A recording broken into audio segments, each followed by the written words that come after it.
Good morning बच्चों, सुप्रभात। आज के इस अपने वीडियो में, नेक्स्ट वीडियो में, वीडियो पार्ट 4, लेसन वही आनुवंशिकता एवं जैव विकास में। आज के इस वीडियो में आप लोगों के को जो है मेंडल के मटर पर जो उन्होंने प्रयोग किया था, उस प्रयोग पर उन्होंने क्या विचार किया, किन किन लक्षणों को लिया, कौन से लक्षण उनको प्रभावी मिले, कौन से अप्रभावी मिले, उन्हीं पर चर्चा होनी है। तो मेंडल के मटर पर प्रयोग experiments pisum sativum of Mendel's या Mendel's experiments of garden pea. Garden pea means ये जो मीठी मटर है, इसको उन्होंने गार्डन पी भी कहा था। और इस मीठी मटर का जो बॉटैनिकल नेम है वो Pisum sativum, PISEM, Pisum sativum, SATIVEM, sativum, इसे ही गार्डन मटर के नाम से जाना जाता है। मेंडल ने इसी भी अध्ययन किया, जैसे कि जो वैज्ञानिक इसके पहले और लोग अध्ययन किए थे, उन्होंने संपूर्ण उसके जीवन को एक लक्षण माना था, लेकिन उन्होंने ऐसा नहीं किया था। इन्होंने उसके विभिन्न गुणों को जो है एक एक अलग अलग लक्षण माने, उसके जो कैरेक्टर थे। जैसे कि एक समय में इन्होंने दो विपरीत लक्षणों को ध्यान में रखा। विपरीत लक्षण का तात्पर्य यहाँ से ये है कि जैसे अगर कोई एक लक्षण है उसके रंग का, तो रंग में जो है एक लक्षण कलर का हो गया। अब जैसे कहते हैं भैया वो व्यक्ति जो है उसका रंग कैसा है, तो उसका रंग जो है काला है या गोरा है। तो यहाँ पर काला और गोरा जो है वो एक दूसरे के विपरीत लक्षण हो गए, लेकिन लक्षण जो है कलर का आता है। तो उसी प्रकार से इन्होंने जो है मेंडल ने एक समय में केवल एक ही जो है वो एक समय में एक जोड़ी, वन पेयर या दो विपरीत लक्षणों को ध्यान में रखा और उसी की वंशागत पर अपने ध्यान को केंद्रित रखा। इस प्रकार से मेंडल ने पौधों में कृत्रिम परागण कराया। कृत्रिम परागण करा करके ये जो है वो जो इनको लक्षण प्राप्त होते हैं मूल लक्षणों से वो भिन्न होते हैं। तो इन्होंने जैसे कि जिनके बीच जो शुद्ध पौधे थे उनके बीच उन्होंने संकरण कराया, हाइब्रिडाइजेशन कराया। तो जो पौधा जिसके बीच संकरण कराते हैं उसको ये मान लेते हैं P1, अर्थात ये प्रथम जो है वो पैतृक पीढ़ी थी। पैतृक पीढ़ी को जो इन्होंने जो है जनक पीढ़ी, उसे इन्होंने क्या माना, जनक पीढ़ी। जनक पीढ़ी इसको उन्होंने P1 माना। अब इनके बीच संकरण कराने से जो प्राप्त हुआ उसे इन्होंने जो है F1 मान लिया। F1 के बीच फिर संकरण कराया, तो जो प्राप्त हुआ उसे उन्होंने F2 माना। तो इस प्रकार से देखा जाए, शुद्ध के बीच संकरण कराए, शुद्ध पौधों के बीच किसी एक जोड़ी विपरीत लक्षणों को ध्यान में रख करके या दो विपरीत लक्षणों को ध्यान में रख करके इस संकरण कराते हैं। तो जिनके बीच संकरण कराए पहले के तो शुद्ध ही थे, तो उनको उन्होंने जो है जनक पीढ़ी माना। क्या माना, जनक पीढ़ी। इस जनक पीढ़ी को P1 से दर्शाते हैं।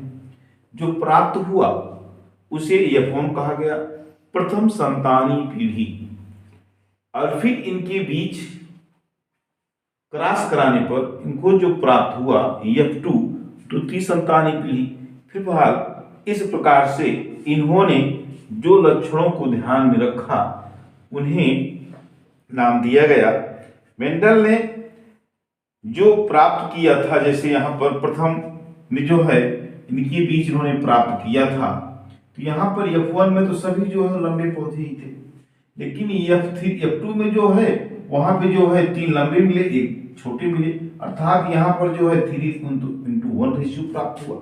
इसको अगर हम आगे चर्चा करेंगे, देखिए कि 1:2:1 प्राप्त होता है। इसी को जो है थोड़ा विस्तार में जानते हैं तो इसमें आगे चर्चा करेंगे। लेकिन यहाँ जो है F1 में सभी लंबे ही प्राप्त हुई। तो बात यहाँ यह आती है कि इनके जो 7 जोड़ी भी पर्यासी अर्थात विकल्पी लक्षण थे वो कैसे क्या थे, इन्हीं को हम यहाँ जानने के लिए जो है मेंडल के मॉडल पर प्रयोग जो है इसका हम एक्सप्लेनेशन करते हैं, इस पर हम वर्णन करते हैं, फिर विस्तृत चर्चा करते हैं, इस पर गहन अध्ययन करते हैं कि इनके विपरीत लक्षण, विपर्यासी लक्षण क्या है, ये विकल्पी लक्षण क्या है।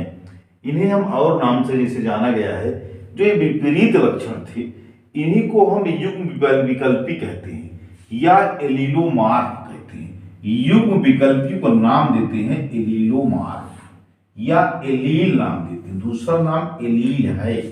जैसे इसमें जो है एक लक्षण है, एक जोड़ी विपरीत लक्षण या दो विपरीत लक्षण। तो अब एक जोड़ी विपरीत लक्षण या दो जोड़ी लक्षण में, जैसे यहां पर हम पौधे की हमने सारणी बनाया, चार्ट बनाया है, तने की लंबाई अर्थात पौधे की लंबाई के लिए एक लंबापन पौधा होता है, एक लंबा होता है, एक छोटा पौधा शॉर्ट होता है, एक लॉन्ग होता है, टालनेस होता है, और दूसरा जो होता है वो डॉफ होता है। यहां पर ये जो है ये विपरीत लक्षण जो है एक दूसरे के युग्म विकल्पी या एलीलोमार्फ है या इन्हें हम एलील्स नाम देते हैं। तो इस प्रकार से हम देखते हैं एक ही करैक्टर के लिए, एक ही लक्षण के लिए एक विपरीत लक्षण या दो लक्षण, एक जोड़ी विपरीत लक्षण या दो लक्षण, तो इन्हें ही हम नाम देते हैं युग्म विकल्पी या एलीलोमार्फ। एलीलोमार्फ को हम एलील भी कहते हैं। तो एलील का मतलब यहाँ एक दूसरे का एलील है, जैसे प्रभावी है दूसरा अप्रभावी है, एक दूसरे का इसको हम एलील कहेंगे। मेंडल के प्रयोगों के लिए जनक पौधों को पैतृक पीढ़ी कहते हैं, जैसे अभी हमने बताया। अब इस पैतृक के बीच जो इन्होंने जो है संकरण कराया तो F1 प्राप्त हुआ। F1 के बीच ये प्रथम पीढ़ी हो गई, प्रथम संतानी पीढ़ी हो गई। इसके बीच इन्होंने जब स्वपरागण कराया, सप्रशिक्षण कराया, तो जो प्राप्त हुआ उसे द्वितीय संतानी पीढ़ी कहेंगे।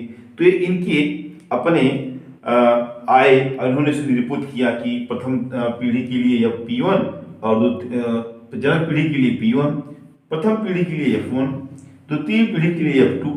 तो जब इसको हम F1 के बीच क्रॉस कराते हैं, स्वपरागण कराएंगे भी, तो इसे हम जो है वो P2 नाम दे देंगे। इस तरीके से अर्थात प्रथम पीढ़ी जनक पीढ़ी P1 और द्वितीय जनक पीढ़ी P2। फिलहाल इस पर हम आगे चर्चा करते हैं। इन्होंने जो ये एक विपरीत लक्षणों को जो विकल्पी माना था, एलीलोमार्फ कहा या एलील्स कहा। यहां पर देखिए इस पूछा जाता है कभी कभी कि किन किन लक्षणों को उन्होंने लिया था।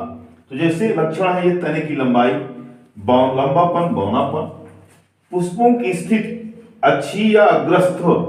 अच्छी अग्रस्त का तात्पर्य है जैसे पौधा है तो यहाँ कुछ पुष्प यहाँ लगते हैं, इन्हें हम अग्रस्त कहेंगे। अगर यहाँ से जो है शाखा निकलती है, पत्ती निकलती है, तो पुष्प यहाँ लग जाएंगे। ये जो है से हम अच्छी नाम देते हैं। एक्सियल और टर्मिनल, ये एक्सियल होगा और टर्मिनल होगा। दूसरा फली का रूप, एक चपटी फली आती है, एक संकीर्णित होती है। संकीर्णित का मतलब जो फली होगी वो इस तरीके से रहेगी, इस तरीके से जो है ऐसे जो है ऐसे रहेगी। और चपटा वाला जो है तो इस तरीके से जो है फली इस तरीके से होगी, ऐसे जो इस तरीके से, ये जो है चपटी होगी संकीर्णित। उसी प्रकार से फली का रंग हरा और पीला, बीज की आकृति गोल या झुर्रीदार, जैसे एक मटर होती है जो गोल होती है और एक मटर होती है जो इस तरीके से जो पिचकी दबी रहती है, इसे झुर्रीदार कहा गया है। Round and wrinkled, green and yellow. बीज पत्रों का रंग अर्थात जो कॉटिलेडन है, बीज पत्र हैं वो पीले हैं या हरे रंग के हैं, और बीज चोल का रंग धूसर या श्वेत। तो तात्पर्य यहाँ पे ये है, बीज चोल का तात्पर्य जो है जो उस कॉटिलेडन के ऊपर जो होते हैं जो छिलका होता है। तो इन्हीं 7 विपरीत लक्षणों को अर्थात 7 जो कैरेक्टर्स थे जो है एक दूसरे के अगेंस्ट थे जो है ये, इन्हीं युग्म विकल्पी कहा गया है। तो यहाँ पर रेखा सारणी बनाई गई है। लंबापन जो है बौने पर प्रभावी था, अच्छी अग्रस्त पर प्रभावी, चपटा संकीर्णित पर, हरा पीला पर, गोल झुर्रीदार पर, पीला और हरे पर तथा धूसर श्वेत पर।